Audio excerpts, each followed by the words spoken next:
Welcome back to ThimbleberryU. I'm John Jack Gay. I'm joined by Amy Wallace from Thimbleberry Financial. Great to be with you as always, Amy. Jack, it's good to be talking to you. So today we're diving into an important topic for researchers, and that's financial uncertainty due to funding cuts. I know you have a lot of experience in the realms of tech and healthcare, so we're going to really talk about some of these NIH funding changes coming up. But some of this will actually apply to, listeners in any walk of life. But I know many professionals and research are worried about job security and what that's going to mean for their financial future. So let's get into it, Amy. Yeah, so we do have a lot of clients in healthcare and in research, healthcare research. And what I think most Americans know is that changes are being made to NIH funding and what's going to be funded going forward. What isn't as well known is that changes are coming down for grants that have already been funded. Mm-hmm.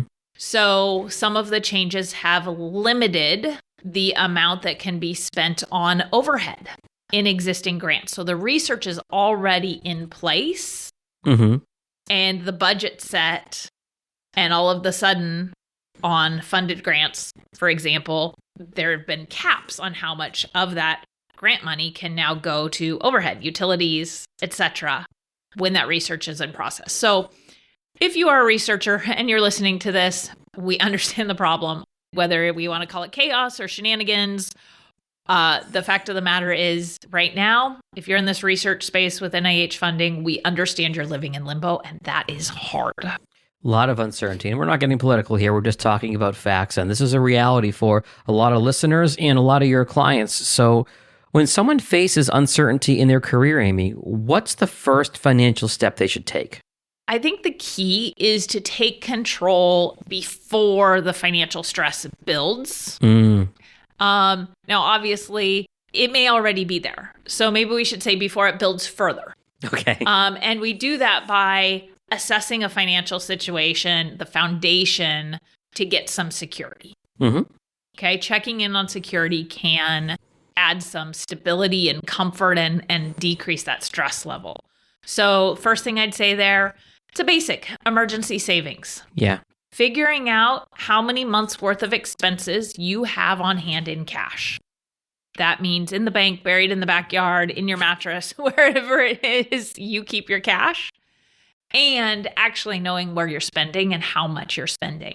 Because that spending changes over time. We've had inflation over the last couple of years. We've found some clients say, oh, my expenses haven't changed. And they've changed drastically when we gently pushed back to say, with inflation, this doesn't really make sense. Just look at the grocery bill every week or every month as your example A1. Exactly. And so getting clear on this is what we are truly spending and this is how much I have. And so I have this many months of expenses. Now, if you're a single income household, that's how many months you have. If you're a dual income household, hopefully that other income might not be subject to the same risks. But we definitely have couples that both incomes are tied here to grant research. And you're getting near something I wanted to mention too, and that is we say 3 to 6 months is ideal. It's going to vary by the individual or by the couple or by the family. So 3 months might work for some, 6 months might work for some might need 9, some might need 2. It really depends on the situation and really having your finger on the pulse of what your spending looks like. Absolutely. There's no good rule of thumb. In this case, we're looking at just what's the foundation. So where are you starting from? And later we'll talk about evaluating if that's the right amount. So the second thing is, of those expenses you just identified, which ones are fixed expenses? Meaning you're not going to change them or you're not going to be able to change them much. Those would be things like your mortgage, utilities, insurance, debt payments. And then which ones are variable? Which ones do you have more opportunity to control? So for example, groceries to some extent are going to be a fixed expense. Mm-hmm. Okay. We get some variability there, but we have to eat. The variable expense here is really the dining out. Yeah. Or beverages or that kind of the extras that come with that. And it's those variable expenses that if you've identified them, you'll be in a better position later on after we finish the foundation to figure out should some of these or do I want to try to change some of these? Things like out-of-the-house entertainment, going out to a show or a concert versus, and even in-house entertainment, like how many streaming services do you subscribe to? Yeah, exactly. All share variable expense last year. It wasn't for this reason, but we had a big trip to Europe planned. Mm-hmm. And we had the day of disaster. Oh. 3 huge expensive things happened in a single day. And we said, nope, the responsible thing right now is to not take this trip. We'll postpone it a year. And, I think it was a good choice. But that was taking one of our variable expenses and saying, yep, we're just going to put this on hold. Okay, so emergency savings, number 1, fixed versus variable expenses, number 2. What's number 3? Number 3 is going to be debt management. Truly knowing what your debt obligations are, interest rates, do you have flexibility in any of the payments? If we're talking to our clients in research, if they have debt, they may be making extra payments, especially if they're higher interest rates. This may or may not be the time you want to continue doing that. So knowing exactly how much extra you're paying and what choices you have is important. Along those same lines, I think it's worth mentioning a lot of credit card companies and banks, if you have outstanding debt, if you endure some sort of financial hardship like loss of a job or something like that, sometimes, not in all cases, but sometimes they'll work with you to be a little bit flexible on the payments. That's worth looking into also. Absolutely. And then job security and timeline is what I'm going to say is number 4. Really, now that you've got hopefully some security through looking at the other 3 things, it is what is the reality of the job situation? What's the conversation happening internally? Are there talks of funding cuts, right, internally? What is the timeline that sounds like it's happening? Is a layoff imminent? Like, what is the likely reality? And then be a little conservative because, of course, we don't know. And that allows us to set up an action plan. Mm-hmm. And the last thing I'm going to say here around a foundation is financial independence. Okay. Right? We're talking about this, and I think in many cases, the worst case is going to be people losing jobs. Mm-hmm. Where are you in relation to your goals for financial independence or retirement, depending on which one's more important to you? Okay. So some of the people facing this are very close to retirement. They may be able to retire. They may already be financially independent. But I know from our clients who work in this field, they throw their heart and soul into this work. And they want to see the research they're doing come to an end before they retire. So it can be sometimes difficult to, I think, recognize that, wait, oh yeah, I am able to retire. Or what tweaks would I have to make to retire a couple of years earlier? It's separating that emotional attachment to the work that you may be very passionate about from the hard numbers of, okay, if my job went away, I could retire or be financially independent tomorrow. The numbers say that I'm where I need to be. I think you hit the nail on the head there by talking about separation. It's separating this work that is so personal to you from the numbers. Okay. So that's our foundation, Amy. Once someone knows where they stand, what should they do next? So I alluded to some of this, but there's a couple of immediate steps to take. 1, strengthen the emergency savings if it needs to be strengthened. Mm-hmm.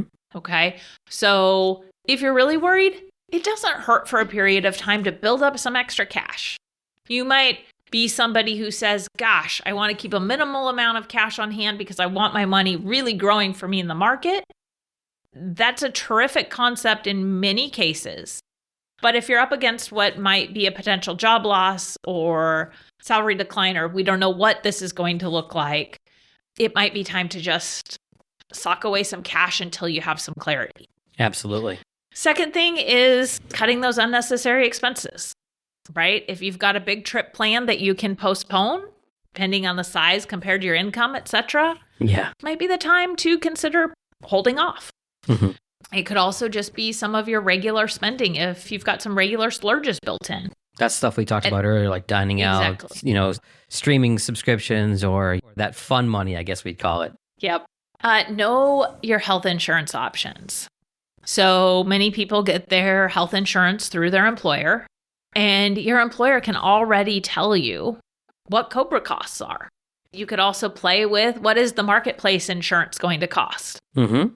go in and play with it. Put in your income and figure out what that looks like. Explore your spouse's or partner's plan, if that's applicable, to figure out what that means from a cost perspective.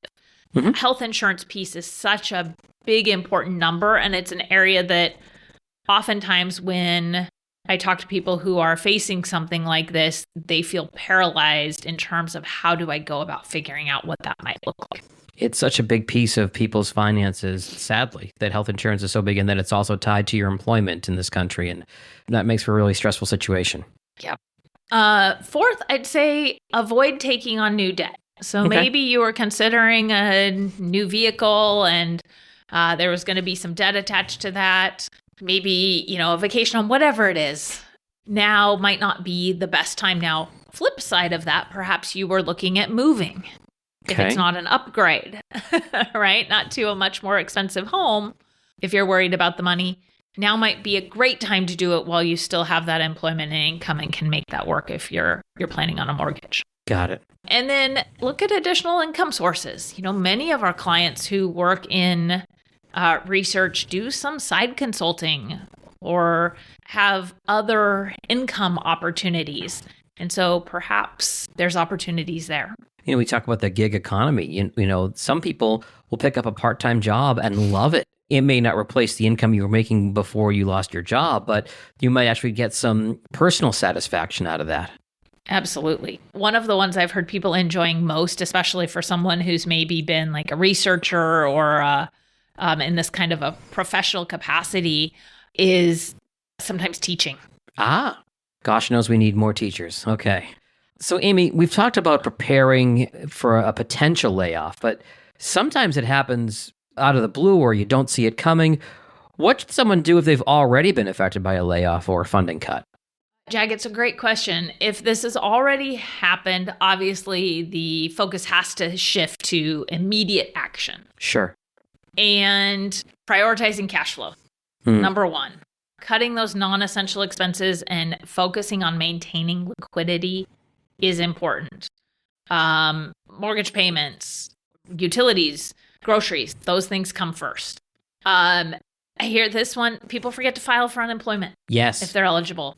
That's an important step to take. Side note on that from personal experience, I was in a situation where I had been laid off and my former employer hadn't filed the paperwork correctly and my unemployment claim got denied. So I had to appeal it. So number one, don't forget to file for it. And number two, if they say no, don't be afraid to appeal it. And if you feel you're owed unemployment, definitely pursue it as far as you can. Absolutely agree. You want to do your research, you want to follow through and not just say, it's enough. Jag, you addressed this earlier, is talk to your lenders. You may have an opportunity. Maybe you're newer in your career and you've got some student loans. You can explore deferment, forbearance, refinancing. All of these are options. And then last, leverage your network. Oh, yeah. Connect with colleagues, or former colleagues, I should say in this case, professional groups, former employers, all of these places, anything you can think of to explore new opportunities. Networking is something that was drilled into my head back in college and everywhere I've been since. And you'd almost be surprised how helpful people are.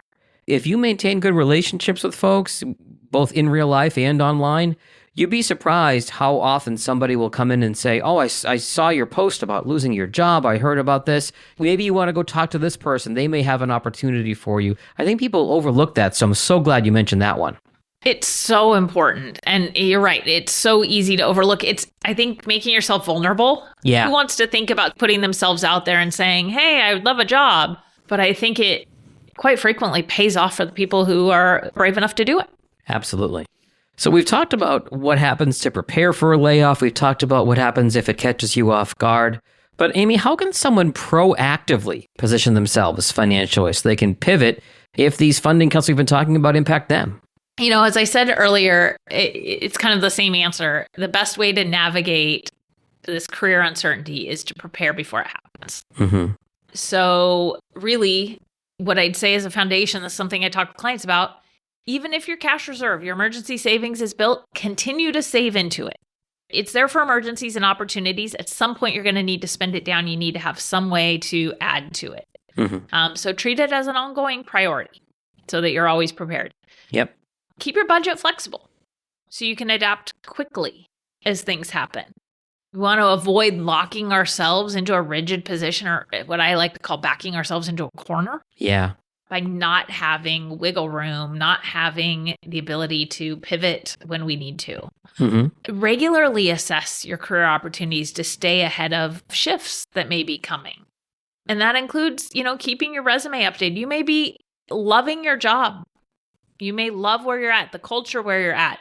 But having a resume ready is great, because that is one of those mental obstacles that when you need it, it's harder to get that done and done well. Forgive the dark analogy here, but we've done some episodes on estate planning, Amy, and we've talked about how hard it is to process somebody's estate when you're in the stress and the moment of grieving. But the similar dynamic is at play here. If you are grieving a job loss, or you are emotionally stunned or upset about a job loss, you don't want to be taking these steps when you're already in a stressful position. You want to have put things in place ahead of time when you've got a cooler head on your shoulders. Exactly. And it's sometimes hard to figure out or to think through, like, how do I build this in? Maybe it's something that once a year you add to an annual cadence of things you do, just like we've talked about checking your credit once a year. Yeah. You can just make sure your resume is updated. And last thing I think I'll say here about preparing ahead of time is know that your investments and retirement plans align with long-term security goals. So what I really mean by that is, and we've talked about this previously, I could create a plan for someone that puts everything into their retirement account.